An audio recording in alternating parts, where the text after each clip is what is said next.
Promoting equitable access to quality education and skill development in Africa, particularly in humanitarian situations, and galvanizing support for financing and strengthening advocacy toward high-level adoption of gender transformative and inclusive policies and framework are all parts of the African Union's Agenda 2063. On this edition of Decryptage, we are pleased to welcome Mohamed Belhocine, AU Commissioner for Education, Science, Technology and Innovation, who will tell us about the achievement of the African Union in promoting equitable education in Africa. Welcome to Africa 24, Mr. Mohamed Belhocine. In February 2023, during its 36th ordinary session, the Assembly of Heads of State and Government of the African Union declared 2024 as a year of education, urging government to hasten progress toward achieving Sustainable Development Goal 4. Can you tell us about some of the projects that have been achieved to fulfill this objective? Thank you for giving me this occasion. The year of education has been decided, as you said, by the member states, by the heads of state in February 2023, and this is the testament of the importance our member states give to education, and it is also the result of a high level of awareness that our education systems are in crisis. Really a lot have been done or has been done since independences of our different countries today, but still the challenges are huge. We have seen an increase in enrollment rates. We have seen more girls, for instance, going to school, but still when we look at the global figure, particularly in sub-Saharan Africa, the situation is quite concerning. We have around 500 million children at school age, and out of these, 100 million are not attending school. Either they never went to school or they dropped out in the first or lower secondary or upper secondary level of education. And this is very concerning. It's a huge amount. It's 20% actually of the total. That's the first point. Second point, we have learning poverty, which is quite high. It is between 50 and 90%, meaning that 5 to 9 children out of 10 are not capable of reading a simple text and understanding it properly. A third one is the teaching profession. We have a deficit of teachers. It is estimated by UNESCO that we have around 15 million teachers lacking in our continent. No wonder that you will have overburdened classrooms with overburdened teachers, with probably less qualification in our teachers.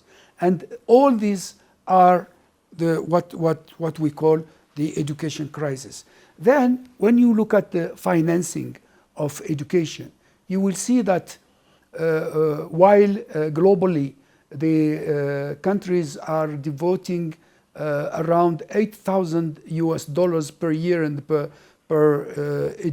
educated child, in Africa the best countries are investing only $900, and the low income countries are investing only up to $600 per child and per year. Obviously, with these amounts, you cannot go very far in terms of,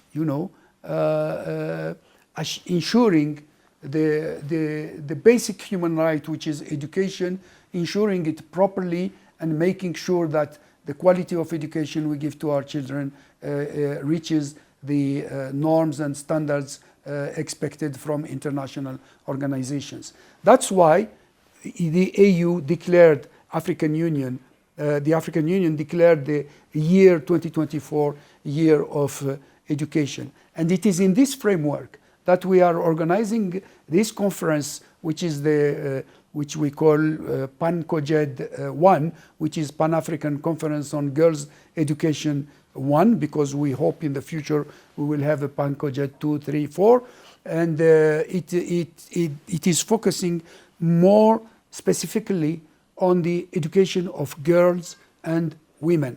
And this is done, it was organized by one of our external offices under my Department of Education, Science, Technology and Innovation, which is AU-CFA, CFA standing for Centre International d'Éducation des Femmes et des Filles, which is International Center for Education of Girls and Women. Education is considered the backbone of any society. As AU Commissioner for Education, Science, Technology and Innovation, given the emergence of digitalization and artificial intelligence across the globe, what measures have been taken to improve equitable access to education in Africa in this context? Okay, in fact, we are so many initiatives going on, because one of the things that you and our telespectators should understand is that we, as a supranational organization, we don't hold a territory. So we don't have the capacity to go and implement directly in a country the policies that we are recommending or advocating for. So our role is mainly policy formulation, policy development, advocacy, and as much as possible, resource mobilization to the benefit of our member states. So we have reference documents related to different domains, like we have the Continental Education Strategy for Africa. We have a digital education strategy which has just been adopted recently, and we have a TVET strategy also, which addresses issues related to vocational education and training. And I'm happy that many of our member states are using those strategies to harmonize their own national policies in such a way that at the end of the day we will have quite a harmonized approach, harmonized curricula. And this is very important in the area where we are going now for the African continental trade, free trade area, and we want that our populations also could go from one country to the other with qualifications that are recognized, mutually recognized, because of the harmonization of the curricula in the continent. These are some of the initiatives that were taken and are going on in our continent. Today in Africa, we find ourselves in a context where natural disasters like flood and drought have displaced millions of people and damaged many educational structures. For example, in Kenya, over 20,000 toilet blocks were severely damaged by raging flood waters, posing serious health risks to over 1.5 million school children across the country. What has been done to curb these natural disasters affecting education on the continent? Well, you are talking about natural disasters. Yes, you are right, and it is a very important point. And also, you have also conflicts areas where it's the same. We have refugee camps where we have the same situation. There is no one magic solution to cover all these issues. We have a policy on safe schools, but it is very difficult to implement, as you know. So we are advocating for safe schools everywhere, and in fact, safe schools too, because we are talking about girls and women. If we want to have girls at school, safe school should mean also, you know, healthy school, should mean school which protects the girl, including when she comes from her home and she goes back home after the school session. It should be also a school where you have water supply, and when the girl could find all conditions for her specific intimate hygiene. This is what we call safe school.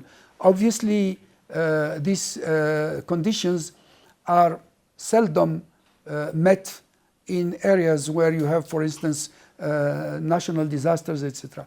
As far as national disasters are concerned, of course, we can build resilient schools by taking whatever architectural and structural measures to make sure that the school is not vulnerable to any small storm here and there.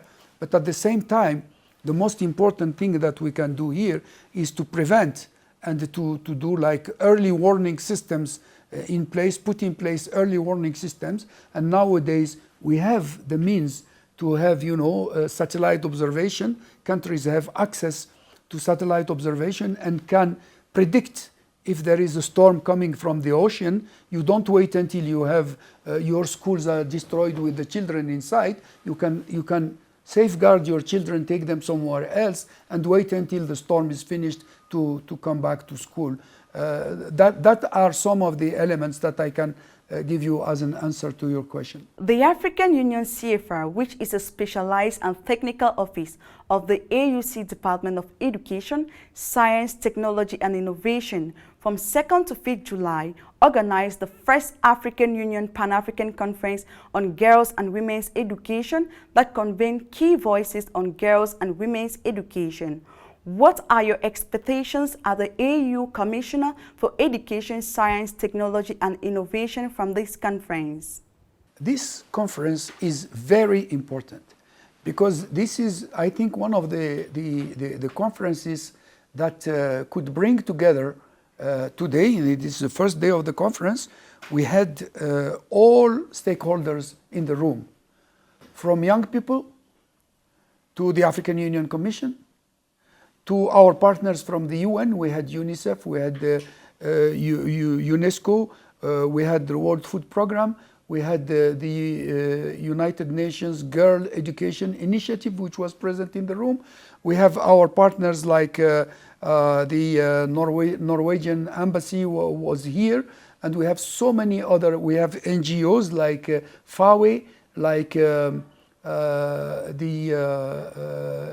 NGO working also on girls' education. All these people were in the same room, and we had a very important and enriching debate based on evidence gathered by any of these partners who were here. We listened to presentations which gave us the status of education of girls and women in Africa, reminding us of the discrimination or disparities that still exist in education between boys and girls, and also disparities in access to job positions, particularly when it comes to economic positions or political positions for women. All these aspects were dealt with and discussed in depth. And some of the conclusions which are very important deserve to be mentioned here. For instance, when you have public policies which are really gender sensitive, it means public policies which really will make the necessary regulations in place to encourage, promote, support, protect girls' education, then you will see that the rate of girls' education goes up and the rates of dropouts goes down. This is what we expect. We expect to raise awareness of our policymakers, of our decision makers around having gender-sensitive policies at country level and making sure that you are implementing them, not only taking the regulation, acting a law and without enacting it properly, because it is easy to sign a regulation or a law, but to forget it. So that is our expectation. And also there was today a very, very interesting debate with cross-fertilization of ideas between these young girls who came here to show us fantastic examples. For instance, this young lady from the Maasai region in Kenya, which educated almost herself alone, and then now is in charge of an NGO which created a school where they receive 500 girls and educate 500 girls in an area which is a pastoral area, and where if you don't have a boarding school, you can't educate the girls. So this is a fantastic experience, and we hope that this will inspire all our other member states to do more for girls and women's education. Enhancing girls' and women's education across the continent is also embodied in the African Union's Agenda 2063 vision of promoting gender equality and women empowerment in Africa. What are some of the efforts made or policies adopted by the African Union in promoting gender equality on the African continent? Well, charity begins at home. I can tell you that in the African Union, for instance, when you look at the Commission, the structure of the Commission, when you have a chairperson who is a man, you will have a deputy chairperson which is a woman, and vice versa. I mean, if the countries elect a woman as chairperson, they will elect a man as a deputy chairperson. The same, we have 6 commissioners. And when you look at the structure, we have 3 women and 3 men. So we are applying gender parity to ourselves. We are, by the rules of the staff rules of the African Union Commission, we are obliged to consider female applications to any job vacancy, any vacancy in the African Union. When we advertise, we are encouraged to the extent possible to have a similar number of women candidates than men candidates. Obviously, it's merit-based, but there is a positive discrimination, if I may say, to support women applications. This is one of the examples, but it's not the only one. I mean, all our policies, like the Continental Education Strategy, like the Digital Education Strategy, and all other policies in the African Union, always take into consideration and encourage and promote gender parity. Mr. Mohamed Belhocine, you are the AU Commissioner for Education, Science, Technology and Innovation. Thank you for answering Africa's 24 questions, and thank you for watching this edition of Decryptage on Africa 24 English. Stay tuned for more news.